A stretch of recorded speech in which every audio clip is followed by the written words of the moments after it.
Lagi-lagi Cindu dapat hidayah. Hari ini kedatangan tamu, Ko Arvin ya, Masya Allah. Semarga sama Arvin Lim. Jauh-jauh dari Jaktim, Buaran.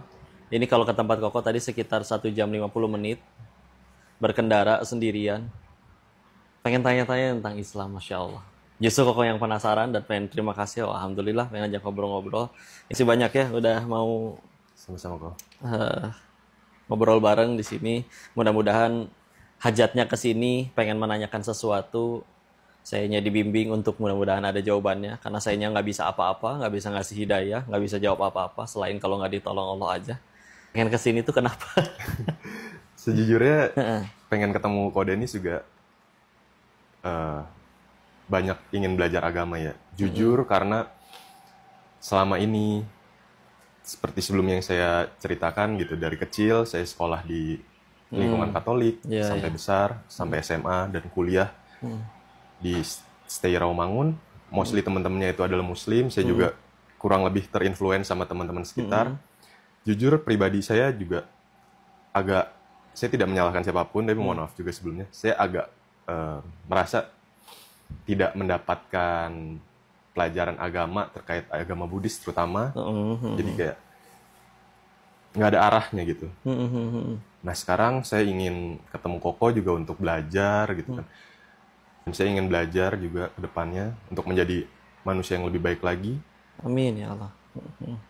Kurang lebih sih itu ya. Terus nyampe aja ke sini ya. Ya, pikiran pertama kontak Ko Denis di IG kan, Ko Denis langsung coba chat deh. Saya sampein kan mau belajar agama, mau tujuannya juga mau mualaf gitu kan. Karena kita serius gitu ingin menjalaninya.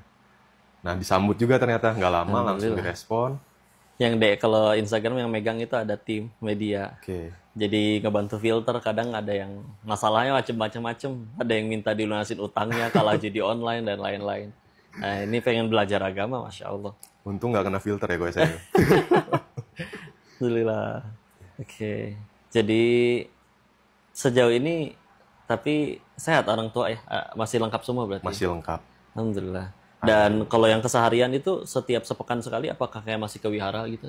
Jujur seperti yang saya sampaikan tadi di awal, dari kecil mungkin bisa dihitung jari kok ke wihara pun. Itu juga mungkin diajak orang tua atau ada acara-acara tertentu mungkin bisa dihitung ke orang jari. Tua masih tapi kayak rutin? Orang tua mungkin masih sembahyang aja di rumah. Ada meja abu di rumah? Ada meja abunya, betul.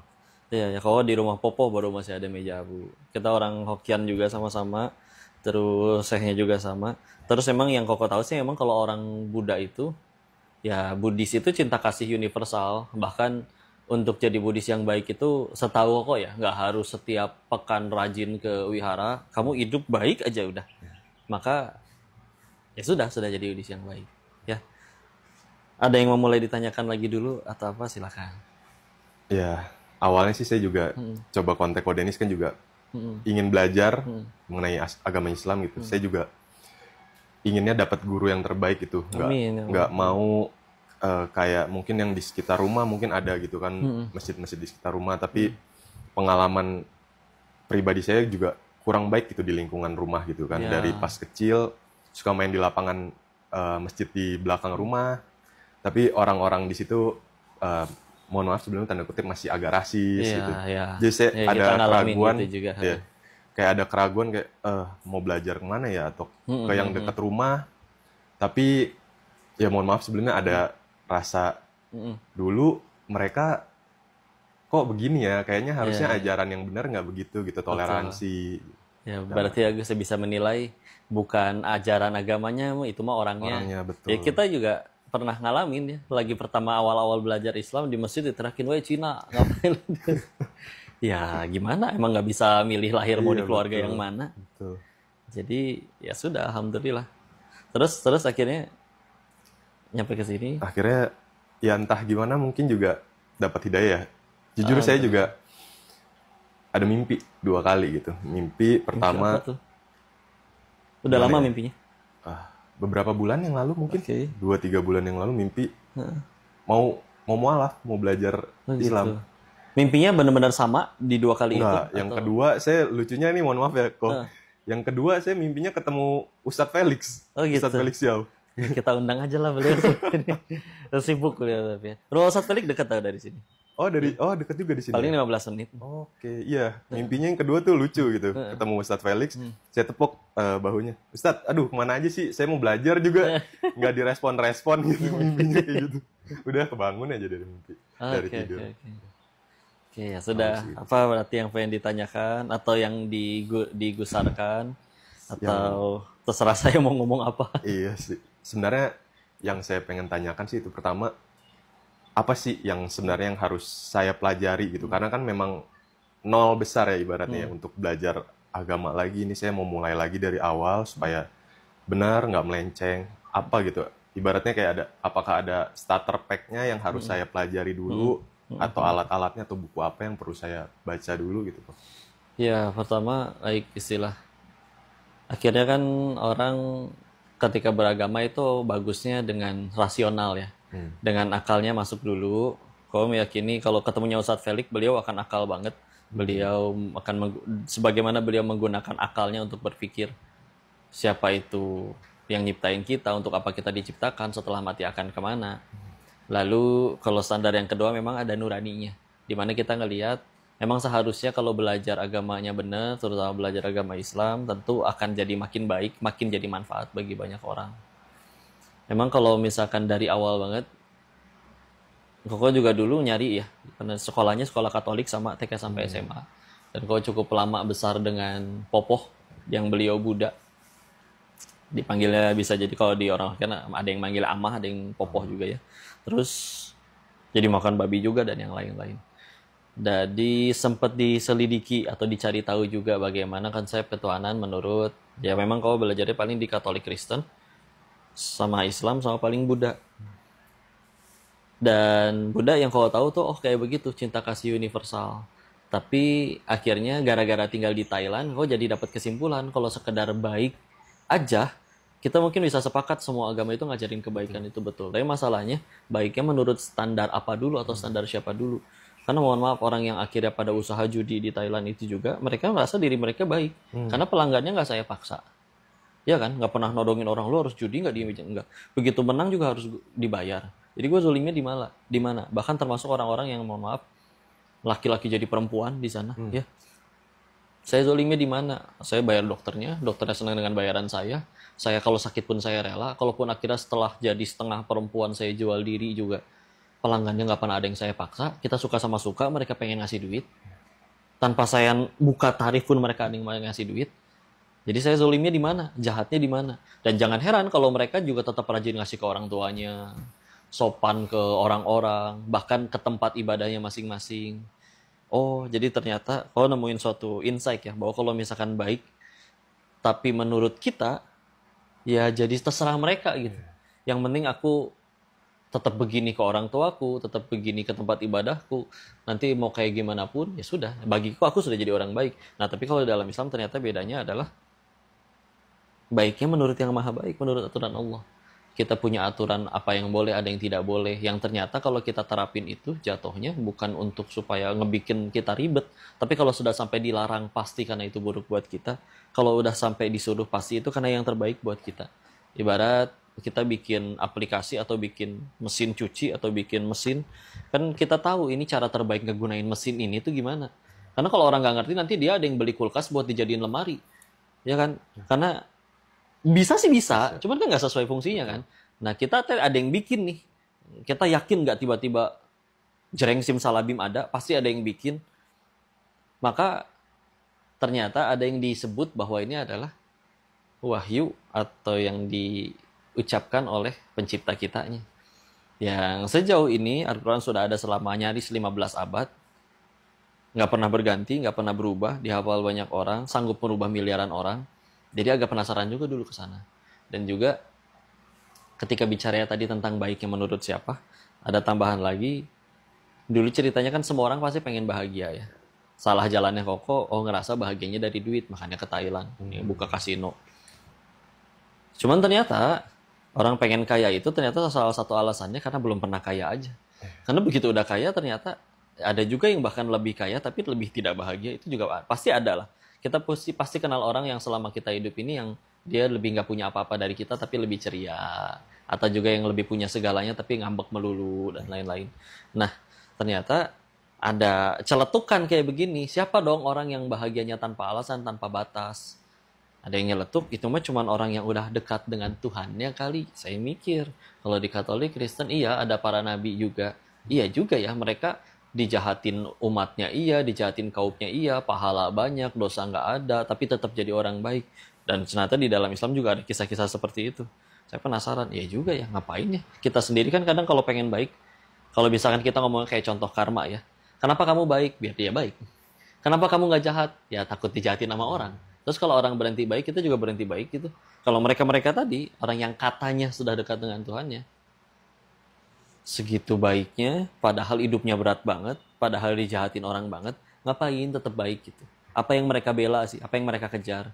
Oh, ternyata setelah akhirnya kenal Islam, ya itu dia. Mereka berbuat baiknya satu, karena Allah suka. Karena ini, kalau berbuat baik, dia tahu kalau berbuat baik itu dia lagi berbuat baik untuk dirinya sendiri. Jadi benar-benar nggak ada embel-embelnya gitu. Baiknya bukan supaya nanti dia balas budi, tapi sederhana. Allah suka. Jadi dia berbuat baik orang jahat, ya udah dia yang rugi kan, dia yang jahat, masa aku yang dihukum. Pikirannya sih dari situ. Sehingga akhirnya kalau pengen mulainya belajar dari mana sih? Ya perlu diketahui dulu bahwa sholat, zakat, rukun Islam kan 5 ya. Satu, syahadat dulu nih. Syahadat itu yang bersaksi tiada Tuhan selain Allah dan juga Rasulullah adalah utusannya. Baru kan sholat, zakat, puasa, haji. Nah, kadang biasanya ya, mohon maaf teman-teman yang muslim keturunan itu, dia ngerasa ya sudah hidup tuh harus sholat, karena kalau nggak sholat nanti aku dimarahin mama atau kayak gimana. Padahal dengan akhirnya kita bersyahadat, sholat, zakat, puasa, haji itu adalah konsekuensinya. Ketika kita meyakini, oh Tuhan saya itu Allah. Oh, berarti kalau udah meyakini Tuhannya itu Allah, saya disuruhnya sholat. Karena ini pasti kebaikan nih buat saya. Ya udah, jadi akhirnya jadi mau sholat. Jadi akhirnya ngelakuin sholat itu juga nggak karena kena masalah dulu. Murni hanya karena konsekuensi dari dia sudah tahu nih kenapa jalan yang sudah saya pilih ini, keimanan yang sudah didapat ini, konsekuensinya adalah ngelakuin semua kebaikan yang tadi. Banyak banyak cerita yang udah Kodeni sampai nih, saya juga jadi tersentuh juga sih. Mungkin berarti untuk tahap awal ini dari Kodeni sendiri, insight untuk saya tuh seperti apa ya? Apakah saya harus seperti tadi kan 5 rukun Islam tadi, yang pertama harus syahadat, kemudian sholat, zakat, puasa. Kebetulan saya juga udah coba lakuin kan. Oh, di Ramadan kemarin? Ramadan kemarin saya puasa. Dapat berapa hari? Bolongnya mungkin 3 atau 4 hari ya. Selebihnya sih benar-benar dari subuh sampai ke maghrib. Iya. Mungkin bolongnya 4 hari itu juga karena ada sakit atau lewat sahur gitu. Jadi oh ya udah. Ditanya teman-teman Kak, "Oh, puasa?" Ditawarin makan kok enggak ikut? Orang kantor nanya, "Puasa?" "Iya, puasa." Oh ya udah, mereka juga hargain sih. Enggak ada sangat-sangat banyak toleransi. Toleransinya tuh sangat ini sih. Kadang orang yang mulutnya jahat itu cuma di medsos karena mereka nggak berada di dunia nyata. Ketika kita ketemu orang-orang dunia nyata, banyak yang toleran. Betul. Bahkan di rumah pun ibu saya juga nanti sahur apa disiapin makanan. Nih buat sahur kan nanti. Maksudnya tahu kan belum maksudnya? Belum. Saya pun belum menyampaikan ke orang tua, belum. Betul. Terus tapi ditanya nggak? Berarti kau ngapain puasa? Enggak. Muslim belum sih. gitu. Mungkin enggak juga sih. Saya mungkin ini ya. Orang rumah tuh terutama mama gitu enggak terlalu kepo ya, dalam artian nggak banyak nanya, saya ngelakuin ini, oh ya udah, pasti juga udah atas pemikiran yang terbaik buat diri sendiri ya silahkan. Berapa bersaudara sih kok? Berdua, ada abang di Kalimantan sekarang. Koko ya? Koko. Ya, kebiasaan manggilnya abang karena dari dulu lingkungan di Jakarta Timur. Sekarang tinggal berarti bertiga sama ayah ibu? Bertiga, betul. Di Jakarta Timur bertiga. Kalau diizinin ngasih insight mah, tadi kan bicara mulai belajar apa ya? Alangkah jauh lebih baik memang ketika belajar itu ya istilahnya sudah login sekalian, sudah di dalam sekalian. Karena ya kalau mau jujur kau suka ini biasa untuk motivasi diri sih biasanya. Setiap kali kita pengen lakuin satu amalan gitu, aku pengen rutin istiqomah sedekah atau rutin ngelakuin puasa sunnah apalah, Senin Kamis misalkan atau apa. Kan sebetulnya balapan kok. antara kita mulai duluan amalannya atau mautnya yang jemput duluan. Karena sebetulnya ya itu cepat atau lambat. Nah, takutnya ini mah kekhawatiran sendiri. Ya nggak ada umur duluan, belajarnya udah, tapi berikrarnya belum. Sedangkan kalau bicara belajar, nggak ada bedanya belajar dari dalam sama belajar dari luar. Sama-sama belajar. Bukan berarti kalau ketika belajar, iya memang jadi berarti kan nanti wajib sholat, wajib apa. Tapi kan beda orang yang diwajib. Memang wajib mah wajib. Tapi kan alhamdulillah kita punya juri, Allah itu maha adil. Perjuangan kita untuk mulai mengenal dari nol, sampai akhirnya sholat kita belum sebagus orang lain, itu juga nggak akan disia-siain. Akan beda di hadapan Allah dengan orang yang udah benar-benar tahu hukumnya, semuanya, tapi tetap dia masih lalai. Nanggung nih Netflix 2 episode lagi. Padahal jelas-jelas dia tahu ininya. Sedangkan yang kita kadang ya Masya Allah tadi Koko sampai awal pun istilah. Sebetulnya ketika akhirnya tim nanyain mau nggak datang ke Bogor, jujur sekaligus ngetes itu. Karena kalau emang benar-benar pengen belajar, sejauh apapun akan didatangin. Karena ada yang istilahnya kajiannya dekat rumahnya, sebelah rumahnya banget pun dia masih nggak mau datang. Kita yang istilahnya yuk, kita misalnya ada targetin orang yang pengen ajakin dia untuk supaya kenal Islam yuk, ya udah kajiannya dibikin yang benar-benar dekat dengan tempat kerjanya, atau bahkan di tempat kerjanya, atau bahkan masjid dekat rumahnya. Ya kalau emang belum mau ya nggak datang, nggak niat. Jadi dan kalau dari sudut pandang saya juga, saya kalau tidak mengingatkan, terus ternyata na'udzubillah sayanya yang mati duluan, atau pokoknya misalkan wafat duluan, sebelum istilahnya mengingatkan, nanti ya memang sayanya yang dituntut sama Allah. Walaupun balik lagi keputusannya di Ko Arfinnya sendiri. Karena kalau dulu Yusuf Hamka, Anda tahu nggak? Pengusaha jalan tol. Dia kan dulu mualafnya dengan ada ulama besar Indonesia, namanya Buya Hamka. Kalau pernah dengar ceritanya kan sama, ketika dia ngobrol nanya, tapi akhirnya dijawab, udah sekarang aja. Karena kalau misalkan ternyata kamu atau saya meninggal duluan sebelum akhirnya saya tidak mengingatkan ini, ya akhirnya saya yang dituntut nanti sama Allah, kenapa tidak diajak, kenapa tidak diingatkan. Masalah diterima atau enggak kan, ya kata Allah juga, la ikraha fiddin, tidak ada paksaan dalam beragama. Apalagi kalau misalkan ternyata, kalau Arvin sendiri udah tahu, cepat atau lambat, entah karena calonnya juga tadi muslimah ya, entah karena akhirnya sudah benar-benar yakin atau sekarang ya udah yakin cuma nanti aja ikrarnya, dan saya yakin itu pasti godaan dari syaitan aja, udah antar aja. Jadi kalau misalnya ujung-ujungnya gitu ya, ujung-ujungnya memang mau, dan kayaknya nggak mungkin nggak mau kalau nggak mau jauh-jauh ke sini kan, ya saya enakan belajar dari dalam. Ya. Masalah tapi kok saya masih terbatas, sholatnya belum bisa kan, ya sudah, Allah ngerti itu semua, Allah ngerti. Kalau daripada ya itu dia ya nggak tahu ya umur seperti itu. Berarti login gitu.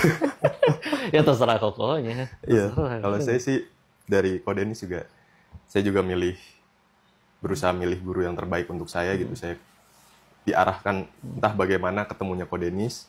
Saya juga berharap bisa dapat ajaran yang baik, yang lurus dari Kodenis, dan saya juga bersedia mualafkan oleh Kodenis. Insyaallah. Nanti kau juga insyaallah kalau misalnya emang pengen, kosongnya Sabtu Ahad ya. Ya kalau pengen ikut koko lagi Sabtu Ahad, ada ikut kajian kemana, ikut aja. Silakan join, gabung, bisa sambil ikut, sambil dengerin. Atau juga misalkan pengen belajar kok lebih rutin, ayo deh nanti koko kosongin, misalkan seminggu sekali kita ketemu. Ada waktu yang jadwal yang memang kau kosongin, untuk gimana caranya supaya ya terakomodir lah. Nggak nanti bingung googling sendiri, ini nggak ngerti apa. Karena kalau sampai kayak gitu, kokonya yang zolim. Nggak ada pegangannya juga bingung kok nanti. Iya. Nanti kau kasih nomor kau pribadi untuk supaya kalau misalnya ada yang apa aja mau ditanyain, silakan. Siap. Kapan aja. Siap. Cuman ya nanti begitu kau pegang pasti kau balas teleponnya. Ya. Oke. Nggak apa-apa. Sekarang aja. Sekarang aja. Serius. Yakin. Nggak ada paksaan. Nggak ada. Nanti jadi harus sholat loh, nggak apa-apa. Akan saya pelajari. Sekalinya belajar harus sekaligus total. Istilah. Dulu ada nasihat dari Umar bin Khattab, orang yang masa lalunya seburuk apapun, bahkan dia hebat sekali di dalam keburukannya itu, ketika dia masuk Islam, maka dia pun akan jadi sehebat itu di dalam keislamannya. Umar bin Khattab itu sebelum masuk Islam kepalang selon, pengen bunuh Nabi.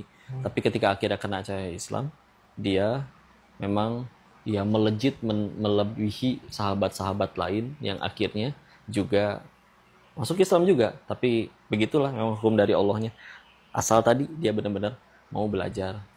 Orang bilang kalau ini sekarang kok punya karir yang stabil, ilmu ada, kegigihan ada, keuletan ada, skill set juga ada. Terus akhirnya ditambahkan Islam sambil mau belajar.